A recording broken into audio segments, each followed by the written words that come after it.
আসসালামু আলাইকুম বন্ধুরা, তোমরা সবাই কেমন আছো? আজকে আমি ফিল্টারের পানি দিয়ে রুহ আফজার শরবত করে দেখাবো। তোমরা সবাই আমার সাথে থাকো। এখানে আগে চামচে 1 চামচ বড় রুহ আফজা ঢেলে নিতেছি। দেখো 1 চামচ পুরোপুরি দিয়ে দিছি, অনেকটা কালার চলে আসছে।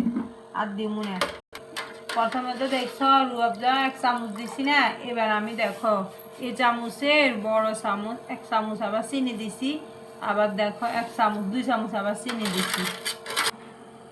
এখানে দেখো ইসুপগুলোর ভুসি, চিয়া সিড, তোকমাই সবগুলো একসাথে আছে। এখান থেকে আমি 2 চামচ এখানে ঢেলে দিতেছি। এবার দেখো আমি সবগুলো একসাথে মিশিয়ে নিতেছি, নেড়ে নেড়ে সবগুলা মিশিয়ে নিতেছি। দেখো সবগুলা লাগতেছি, নেড়ে সব মিশিয়ে নিতেছি।